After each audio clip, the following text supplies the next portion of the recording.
নমস্কার, কেমন আছেন সবাই? আশা করি সবাই খুব ভালো আছেন। মুক্ত গগনের আরও একটি পর্বে আপনাদের জানাই স্বাগত। আমরা দুজনেই রেডি হয়ে গেছি। এখন বাজে ঘড়িতে 3:45। চলুন তবে গুছিয়ে গেছি, এবার বেরোনো যাক। আজ আমাদের গন্তব্যস্থল পুত্রজয়া। ডিসেন্ট্রাম থেকে পুত্রজয়া বেশি দূরে নয়। পুত্রজয়া যাওয়া নিয়ে একটু দ্বন্দ্বের মধ্যে ছিলাম, কারণ এর আগে আমি যখন ফার্স্ট টাইমে গেছিলাম তখন এরকম একটু লেট করে গেছিলাম, তো ওইখান থেকে আমাদের ফিরতে ফিরতে অনেক রাত হয়ে গেছিলো। তাই ভাবছিলাম যে আজকে এত লেট হয়ে গেছে যাব কি না। আবার আকাশে দেখছি মেঘ দেখা দিচ্ছে, তাই এর মধ্যে যদি যাই, যদি বৃষ্টি নামে তাহলে তো বড় সমস্যায় পড়ব, কারণ পুত্রজয়াতে সারাক্ষণ বাইরেই থাকতে হয়। সমস্ত কিছু তো দেখার জিনিস বাইরেই রয়েছে। তারপরে শেষ পর্যন্ত সিদ্ধান্ত হলো যে ঠিক আছে চলো, যদি বৃষ্টি আসে দেখা যাবে, দুগ্গা দুগ্গা করে বেরিয়ে পড়লাম। আর ফার্স্ট টাইম যে সমস্ত জায়গাতে আমরা বেশি টাইম কাটিয়ে ফেলেছিলাম সেইখানে একটু কম টাইম কাটাবার চেষ্টা করব, আর আশেপাশেটা একটু ঘুরে দেখার চেষ্টা করব যতক্ষণ না সন্ধে হচ্ছে। এদিকে অনুপও গ্র্যাব বুক করেছে, কিন্তু গ্র্যাব এখনও এসে পৌঁছায়নি, তাই আমরা এখানে একটু সময় ওয়েট করব। ওর ফোনে দেখাচ্ছে 2-3 মিনিটের মধ্যে চলে আসবে। আমরা এখন রয়েছি ডিসেন্ট্রামে, যেই বিল্ডিংয়ে আমরা থাকি সেই বিল্ডিংয়ের এলজি অর্থাৎ লোয়ার গ্রাউন্ডে। কিছু সময়ের মধ্যে গ্র্যাবও চলে এসছে। চলুন তাহলে। আপনারা হয়তো জানেন মালয়েশিয়াতে শীতকালটা নেই, অর্থাৎ গ্রীষ্ম আর বর্ষাটাই দেখা যায়। তবে এর মাঝখানে বসন্তকালও একটু ছোঁয়া দিয়ে যায়। তো এখন চলছে বর্ষাকাল। রাস্তাঘাট দেখছেন ভিজে, মানে কিছুক্ষণ আগেই বৃষ্টি হয়ে গেছে এক দফা।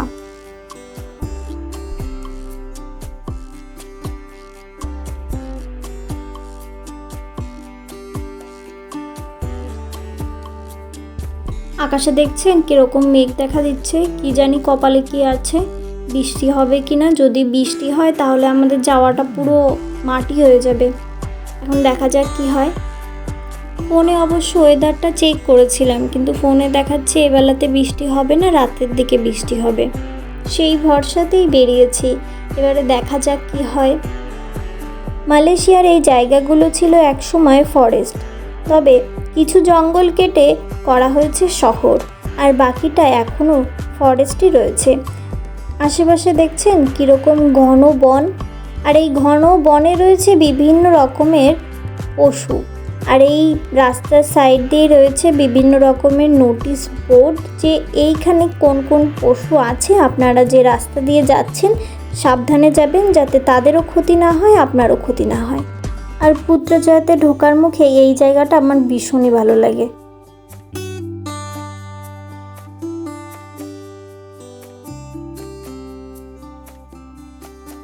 আর রাস্তার পাশে যে সমস্ত গাছ দেখছেন এগুলো কিন্তু কোনোটাই আর্টিফিশিয়াল নয়, এগুলি সবই আসল গাছ। আর এগুলো প্রতি মাসেই এদের কেটে সুন্দর করে শেপ দেওয়া হয়।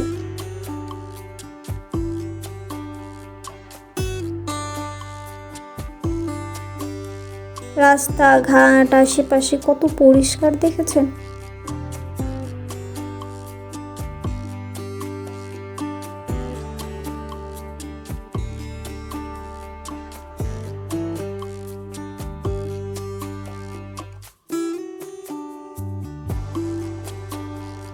মালয়েশিয়াতে একটা জিনিস ভীষণ পরিমাণে দেখা যায়, তা হচ্ছে এই মালয়েশিয়ানের পতাকা।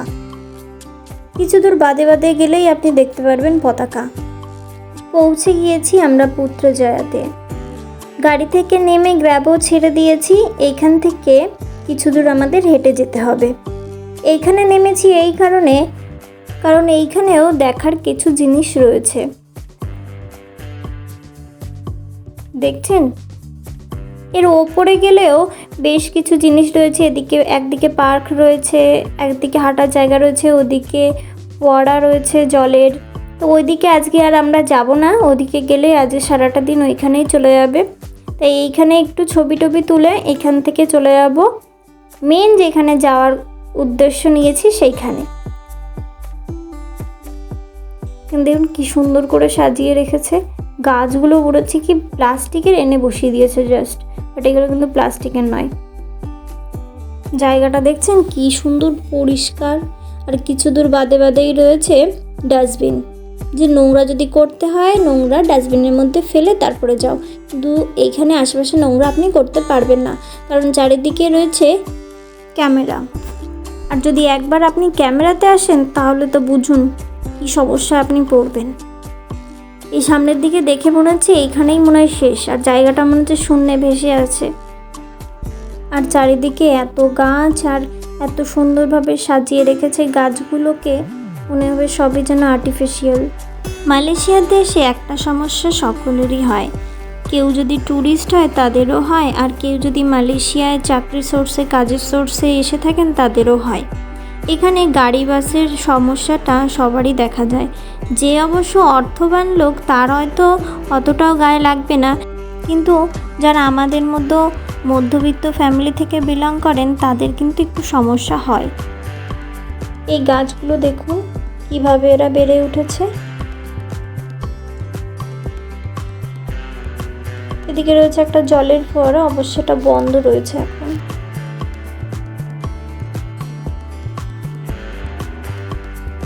চলুন তাহলে সামনের দিকে এগোনো যাক।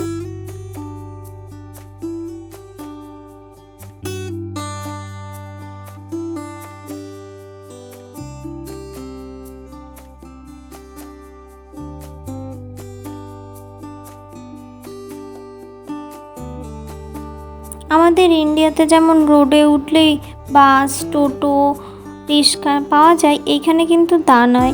এখানে আপনাকে নয় গ্র্যাব বুক করতে হবে, তা নাহলে বাসের আশায় থাকতে হবে যে কখন বাস আসবে, আর আপনি যেই বাসে যাবেন সেই বাস কিন্তু সব জায়গাতে দাঁড়াবেও না, আর তা নাহলে ট্রেন সার্ভিস আপনাকে নিতে হবে, আর সেজন্য রয়েছে মেলা ঝক্কি। আমি যখন ফার্স্ট টাইম ট্রেন ট্রাভেল করেছিলাম তখন নিজের টিকিট নিজেকেই কাটতে হয়েছিল। সমস্যাটা এইখানে হয় না, সমস্যাটা কোথায় হয় জানেন? তা হলো যখন আপনি এক দেশের থেকে আরেক দেশে আসবেন, সেই দেশের জিনিসপত্র, ভাব, আদব কায়দা বুঝতেও তো একটু সময় লেগে যায়। ওইখানেই হয় প্রবলেম। ওই যে সময়টা, সেই সময়টা আপনি কিভাবে কাটাবেন? এবার আপনি যদি গ্র্যাব বুক করেন, তাই সেক্ষেত্রে বাস ট্রেনের দ্বিগুণ পড়ে যায় গ্র্যাবে, আবার তার সাথে থাকে টোল ট্যাক্স। এছাড়া আপনি যে টাকাতে ধরুন কোথাও গেলেন গ্র্যাব বুক করে, ফেরার সময় হয়তো তার থেকে বেশি চার্জ করলো। এই সমস্যাটা হয়ে থাকে। তবে সমস্যার সমাধানও আছে, তা হলো আপনারা এখানে এসে গাড়ি কিনে নিতে পারেন। 4 চাকা কিংবা 2 চাকা যে স্কুটি বা বাইকগুলো পাওয়া যায় ওগুলো কিনে নিতে পারেন, সেক্ষেত্রে যাতায়াতের সুবিধা হয়। আমরা গ্র্যাবে করে এলে পুরো ভেতরেই আসতে পারতাম, কিন্তু ওই গাছ, ওই সৌন্দর্য ওটা উপভোগ করতে পারতাম না। তাই ভাবলাম না, একটু সামনেই নেমে যাই, তাহলে এইটুকু জায়গা আমরা হেঁটে দেখতে পারবো। আর এই হলো মালয়েশিয়ার প্রাইম মিনিস্টার অফিস।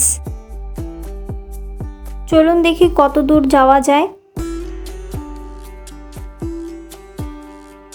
চারিদিকে লোকজন ছবি তুলছে, আমরাও একটু ছবি তুললাম।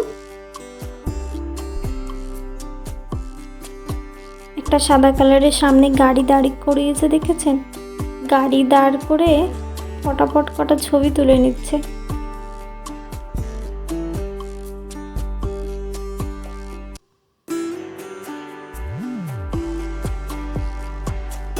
ছবি তোলা হয়ে গেছে, এখন চলে যাচ্ছে।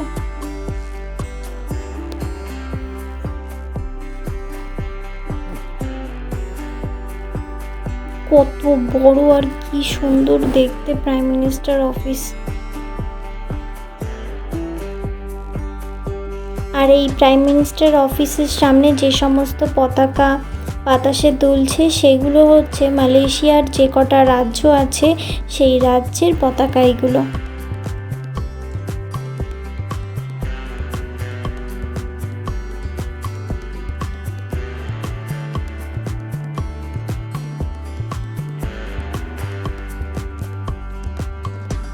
আচ্ছা, এর থেকে বেশি ভেতরে আমরা যেতে পারবো না।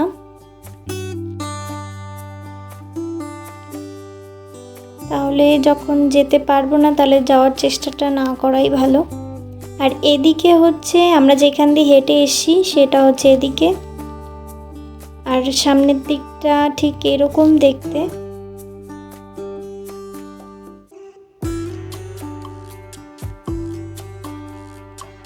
এই সাইডে রয়েছে পিঙ্ক মসজিদ আর এই সাইডে রয়েছে পার্ক।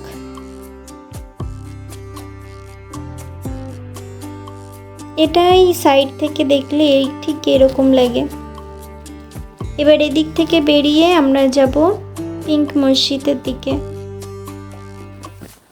প্রাইম মিনিস্টার অফিসের সামনেই রয়েছে এই অসংখ্য ফুলের রাশি। আর ওইদিকে রয়েছে মালয়েশিয়ার 13টি রাজ্যের 13টি পতাকা। সমস্ত ট্যুরিস্টরা এসে এইখানে তো ছবি তোলেই। দেখছেন কত ফুলের টব, চারিদিকে কিরকম গোল রাউন্ড শেপ করে ঘেরা। আর এদিকে রয়েছে গোলাপি মসজিদ। পৃথিবীতে হাতে গোনা 5-6টা মতো গোলাপি মসজিদ আছে, তার মধ্যে একটা রয়েছে এই মালয়েশিয়াতে।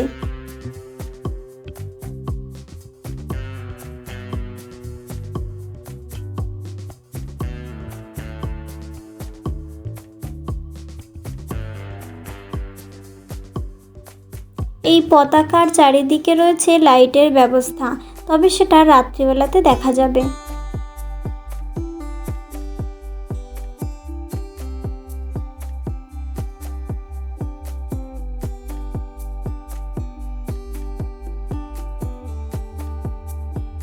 এর আশেপাশে বসে মানুষ ঘন্টার পর ঘন্টা সময় অতিবাহিত করে।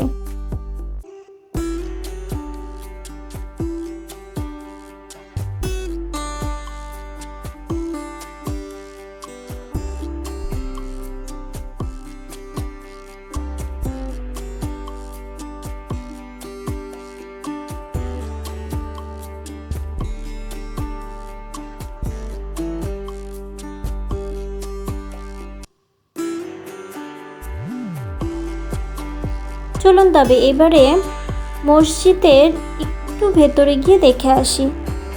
মালয়েশিয়ার রাজধানী কুয়ালালামপুর, আর কুয়ালালামপুর থেকে পুত্রজয়া বেশ খানিকটা দূরে। তবে কেউ যদি আপনারা কুয়ালালামপুর থেকে পুত্রজয়াতে আসতে চান, সেক্ষেত্রে আপনারা ট্রেন সার্ভিস গ্রহণ করতে পারেন, তবে অল্প টাকাতে এখানে এসে পৌঁছে যাবেন। পুত্রজয়াতে বেশ কিছু জায়গা রয়েছে। এই প্রাইম মিনিস্টার অফিসটাই দেখুন না, এর দুপাশে রয়েছে পার্ক, এছাড়া রয়েছে পিঙ্ক মসজিদ, ব্রিজ, এছাড়া অন্যান্য জিনিসপত্র তো রয়েছেই।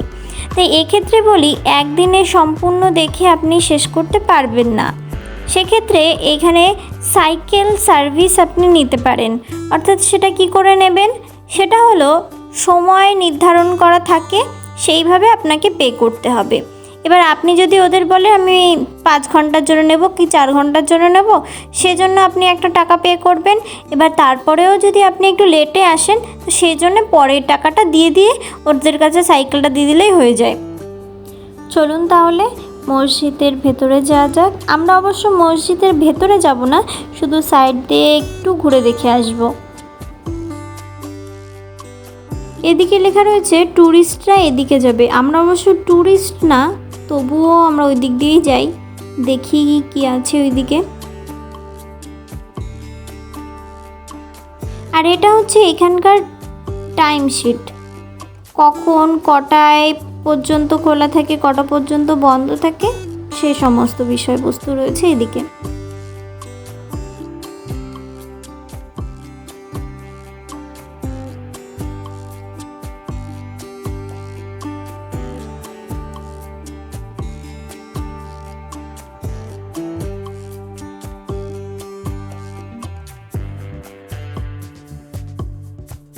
এদিকে রয়েছে স্মোকিং, এখানে করা যাবে না, এখানে নিষিদ্ধ করা রয়েছে। এখানে যে সমস্ত লোক রয়েছে তাদের সাথে কথা বলে জানলাম যে এই ভেতরে ঢুকতে গেলে আপনাকে পুরো পা থেকে মাথা পর্যন্ত ঢেকে তারপরে যেতে হবে, আর মেয়েদের ক্ষেত্রে মাথায় ঢেকে তারপরে যেতে হবে, যে জন্য এখান থেকে আমাকে এই ড্রেসটা দিল।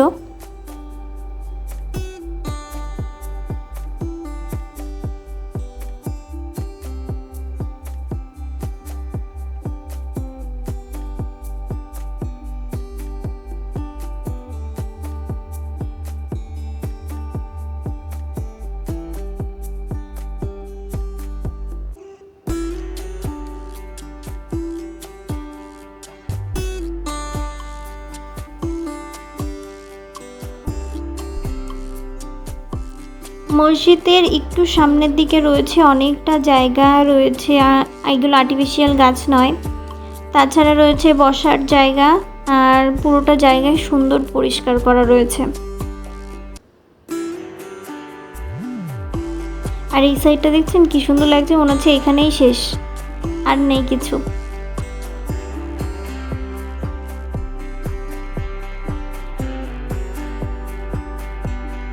আমরা ভেতরে যাইনি, এটা হচ্ছে তারই একটা সাইডে।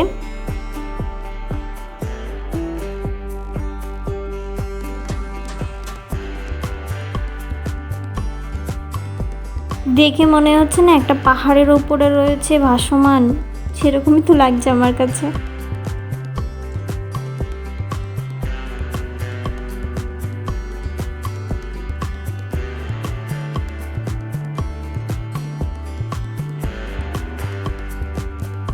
প্রকৃতির সৌন্দর্য প্রাকৃতি দেবী মনে হয় ঢেলে দিয়েছে এইখানটাতে। এই যে খালটা দেখছেন, এটা কিন্তু প্রাকৃতিকভাবে সৃষ্টি নয়, অর্থাৎ এই খালটা মানুষের সৃষ্টি। আর এই দুপাশে রয়েছে পার্ক, আর ওই যে দেখছেন ওটা হচ্ছে একটা সেতু।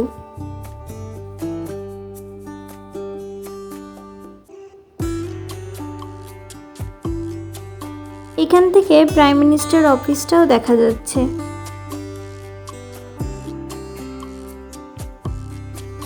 আমরা ওইখান থেকে বেরিয়ে পড়েছি, এবার যাচ্ছি নিচের দিকে। এখানে এসে এক ভদ্রলোক এবং এক ভদ্র মহিলার সাথে দেখা হলো। তারা দুবাই থেকে এসেছে মালয়েশিয়াতে। তারা মালয়েশিয়া থেকে আবার যাবে দিল্লিতে। মালয়েশিয়াতে এসে বহু দেশের লোকের সাথে পরিচয় হয়েছে। ভাবতেও অবাক লাগে, একটা গ্রামের মেয়ে এখন সে বিদেশে থেকে বহু দেশের লোকের সাথে কথা বলছে। আমরা চলে এসেছি নিচে, আমার সামনে রয়েছে সেই খালটি, আর এদিকে রয়েছে বহু দোকানপাট, খাবার দাবারের দোকান, জামা কাপড়ের দোকান, বহু জিনিসপত্রের দোকান রয়েছে। এই যে লঞ্চগুলো দেখছেন, এই লঞ্চে আপনি যদি উঠতে চান তাহলে এই জন্য আপনাকে আগে থেকে টিকিট কাটতে হবে। এই লঞ্চ আপনাকে গন্তব্যস্থলে পৌঁছাবে না, এটা কিছু দূর আপনাকে ঘুরিয়ে নিয়ে আবার এখানে চলে আসবে।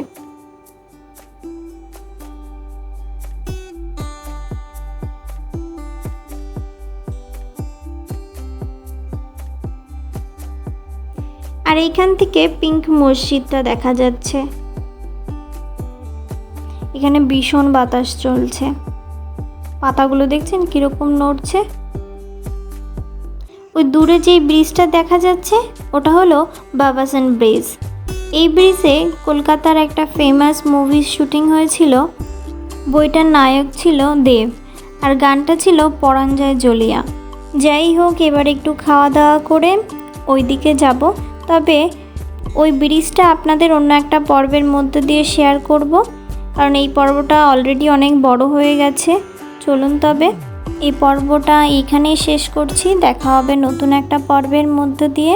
আমার এই পর্বটা যদি ভালো লাগে আমাকে কমেন্টে অবশ্যই জানাবেন।